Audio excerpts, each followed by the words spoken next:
Hey guys, this is Mastercontrol. Um, I have a series of 3 games here that I'm playing against DaRuDe. He is an exceptionally good player. He usually posts for competitive games, which I quite enjoy. Um, this match he's playing Oloro, a new deck he built, and from what I've seen of it, it's extremely solid. So this was a really good series of 3 games, and I will show you all of them. DaRuDe is also just a really nice guy. He's easy to play with because he's not like a sore loser or a sore winner. So I am playing Tasigur against Oloro.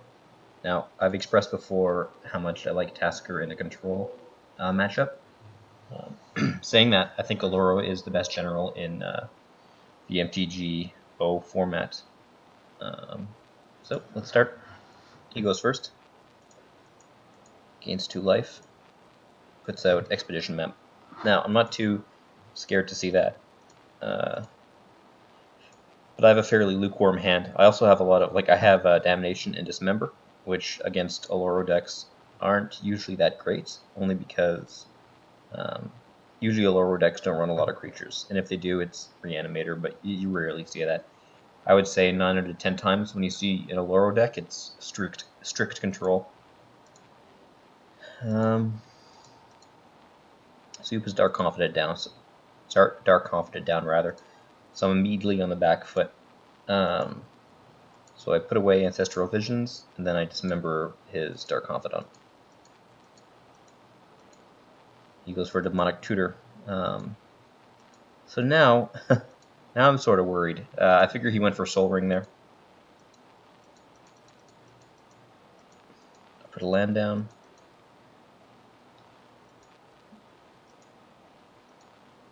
And then I Beast Within on his turn, the Soul Ring. And I do that just so his token doesn't have haste. He also only had 1 blue mana, so if he countered it, great. I got a counter out of his hand. Then he puts down Thran Dynamo. Yeah, so this game isn't going too much my way. I put out Tasigur, I believe, here. And I try to keep Beast Within just so I can destroy some of his mana. He destroys my Ancient Tomb. He doesn't attack. And he drops Karn. And he correctly goes for one of my lands here. If he'd gone for Tasigur, it may have been a little easier for me to come back. And at this point, I'm pretty much done. So I Toxic Deluge for 3, and I hit his Karn. So next turn he has to hit my hand instead of taking out another land, which he was probably going to do anyways. He drops Well of Lost Dreams. I just get a exile the land here. Then he Merchant Scrolls for something, so I'm thinking Force of Will. So that's pretty much game at this point. Oh, yeah, that's right. He did go for Force of Will, and he countered my Ancestral Vision, and that was the correct play. Because those 3 cards could have saved me. And I think I held on an extra turn longer than I should have. Just because I knew I had Ancestral Visions coming. So Karn's thing is +4. I don't have very many creatures in this deck. He's going to be drawing 2 extra cards on his turn. I just said, good game. Then we go to game 2. I'll show you right here. So, game 2. So I have a pretty keepable hand. Raven's Crime, Ancestral Vision, Grim Tutor. So I keep it. I'm also going first, so I get to draw. And I draw Mental Missteps, which I'm very happy to see here. I think I've given the speech on my videos on how good Mental Misstep is. I'm going to give it real quick again.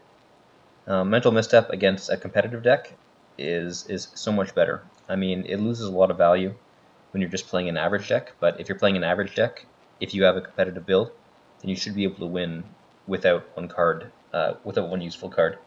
Almost like mulliganing down to 6. Against a competitive deck, it's so powerful because usually a player will keep a hand based on like a Vampiric Tutor or an Imperial Seal or a Soul Ring, and the ability to stop that is is very important, and just the fact that you're making a probably a pretty keepable hand into just an average hand. You just can't ignore mental misstep. Also, if you see the curve of competitive decks, usually they have about 10 to 12 1-drops. So this card is good for, I don't know, 10 to 12 cards.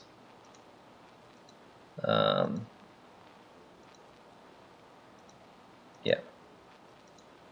So I just wanted to get Woodland Cemetery down, so it didn't come and tap later. I had Mana Confluence in my hand, and I also tucked away Ancestral Vision. So, put Mana Confluence down. I Raven's Crime him. He gives away Future Sight. I Brainstorm. And then I just say go. So he plays Sensei's Divining Top, and I just counter it with life. He taps out. I think he was pretending he had a counter here just for fun, I don't know.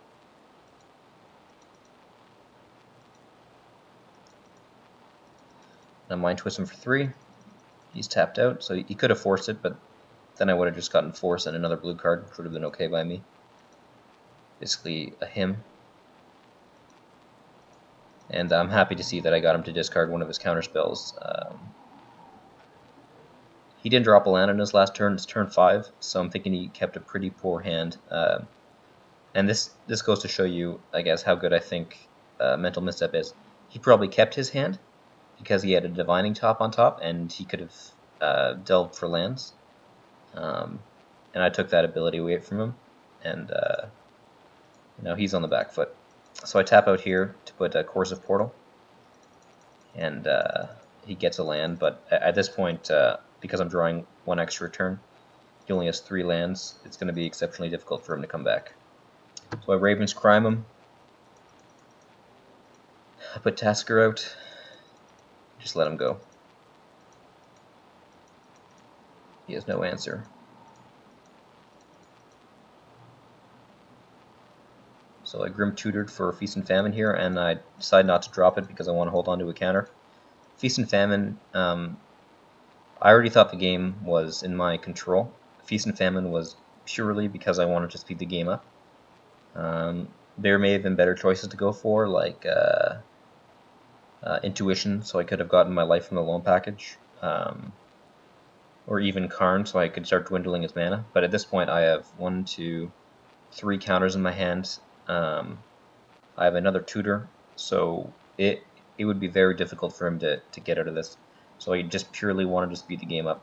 And saying that, Sword and Feast and Famine isn't the worst card I could have gotten either. I mean, he discards a card every turn, and then with Tasigur and 4 mana, I effectively get to put a card back in my hand every turn. But it's not the most deadly choice either. So he puts a land down. He doesn't do anything.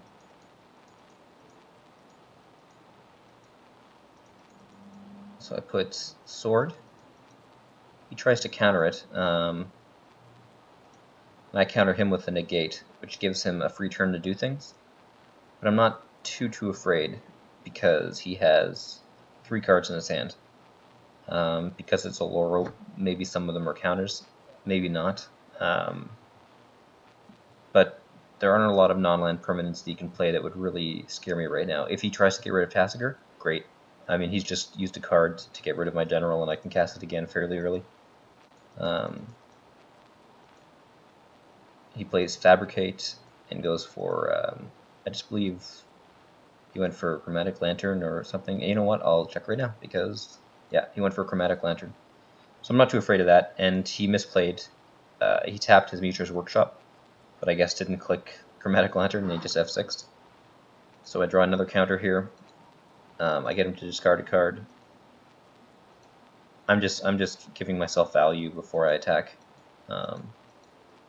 Attack him, untap, and then I put away, go for the Throat. Now you can see I've discarded Damnation and go for the Throat just because I'm against, once again, a control deck. So they don't have too much value. and now I'm holding on to still 3 counters, 1 tutor, and Yawgmoth's Will, which is a recurable tutor basically for Grim Tutor or Vampiric Tutor or whatever I choose. He tries to source a Plowshare, and at this point, once again, I just want to finish the game. If I let it go through, then I would have gained life. I would have played Tasigur again, and it would have taken me an extra turn to attack. But I felt that I could waste the counter on that. So I attack here, and I entomb Life from the Loam. And I had a Wasteland in my hand, so I just Wastelanded one of his cards. So now I have a soft lock with Life from the Loam. I can just go for a land every turn. I shouldn't say a soft lock, but a combo. So yeah, I recur Life from the Loam. I also have Raven's Crime in my graveyard too. Although this is the last attack I have to make.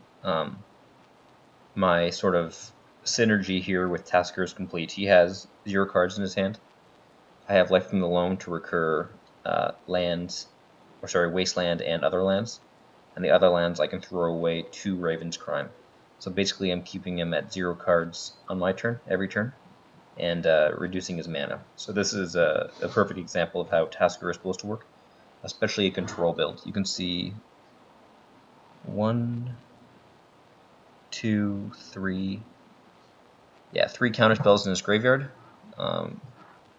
and I don't believe he's countered anything this game effectively. So it was a pretty good showing for Tasigur. So that's that game. Got him on general damage. Now this is the most exciting game. This was down to the wire. This was such a good game. Honestly, this is probably the best game I've had in a month or two. Hopefully it doesn't bug here. So I have a very keepable hand. Probably a little too much mana. He's also on the play. But I really like that Duress. And his first turn was just... I mean, it was perfect. This is what I would want my first turn for Oloro. He goes Mana Crypt, Swamp into Dark Tutelage, which means basically he just draws an extra card every turn. Dark Tutelage is like Dark Confidant on an enchantment. It costs 3. So I draw Sensei's Divining Top. Really good draw. I mean, if I had to ask for any card on my first draw, it would have been Sensei's Divining Top. So I'm able to Duress him this turn. Drop Sensei's Divining Top, and Tutor. So I see he has Humility, Force of Will, and Yawgmoth's Will. He also has Wasteland and the Plains. So I'm up against it. I mean, I know what he's going to do with his Wasteland next turn with all his mana.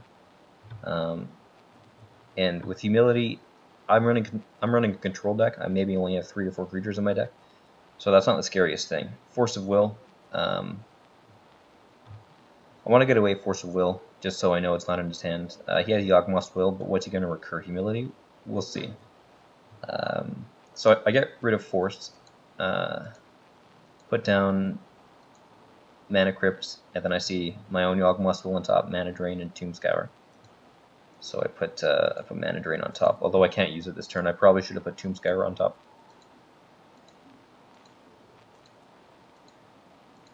Tomb Scour is really nice, especially against a competitive control build, because they have Mystical Tutor, Imperial Seal, and Vampiric Tutor to put things on top, so you can get them to mill 2 cards from the top of their library. So he correctly wastelands me here. Well, in my opinion, it's the correct play. He doesn't know how many lands I have, though. So I'll just put down a basic island. And I look at the top again, and I see regrowth this time, so I'm pretty happy to see that.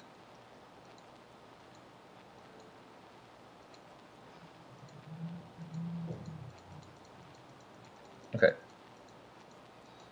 So he puts down Plains and says go. I draw Tomb Scour here. And then I put down Breeding Pool. And I look to see what's on top again. Now I'm not seeing anything that I can really use with the mana from Mana Drain, but I'm still happy that I have Mana Drain in my hand. Like there's no Karn or anything on top. Or Coercive Portal. So he drops Coalition Relic here. Now I'm thinking about his hand that I saw first turn, and he had Wasteland and a Plains. So he doesn't have any blue mana right now.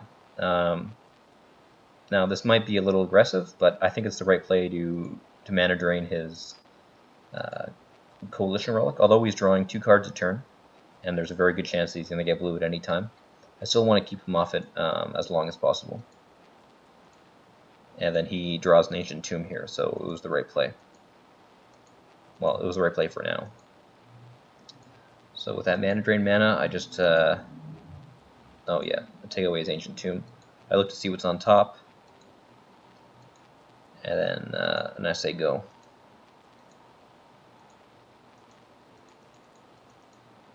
It may have been an okay play there to play. You know what? I couldn't play Tasigur. I didn't have any black mana. That's interesting.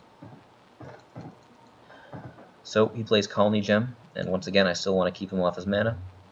So I condescend him here, and I scry. And I believe I put these on the bottom. And then I also Tombscour myself.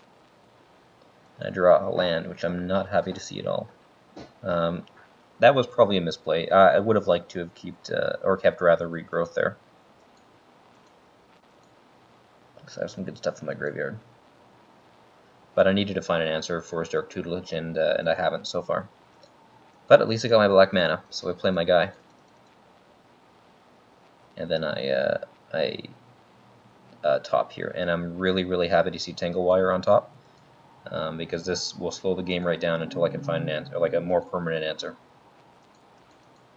Yeah. So he gets his blue mana finally, and he plays this fatty spell. So I just Stubborn Denial it with my guy. It just acts as negate for 1. And then I get Tangle Wire here, so I play it. I draw Strip Mine, which was on top. I kill his blue again, and I attack. So the next couple of turns are basically just me attacking with Tasigur, just getting some damage in. Oh, we're lagged out a little bit here. 1 second. Come on, magic.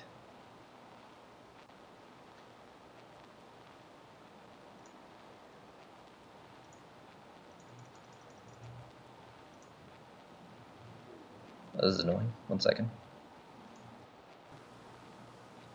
Okay, I just had to restart the game, but we're back to where we were. Yeah, so the next few turns are basically just me getting some damage in with Tasigur.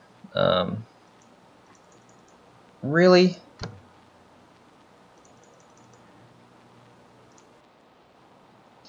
Alright, so I've tried 3 times to play this game over again. It is extremely disappointing that it's not working right now. This is such a good game. It was probably maybe 5 or 6 turns after, or 7, even 7 turns after this. Our time is winding down here. Or this might have been when we finished the game, but the replay just won't show it. Basically what happens is I hit him quite a bit with this. I deny his mana even more. At some point he puts down Mana Vault and then taps it for something. And then he put Karn out, and he had like 3 counter spells in his hand. He exiled Tasigur, and then 2 turns later, Dark Tutelage, Mana Crypt, and Mana Vault killed him for exactly enough damage. If it hadn't, he would have won most definitely, because he could have exiled his own thing, and he had counter magic up. It was a crazy game. I'm very disappointed that Magic is not showing it, but yeah.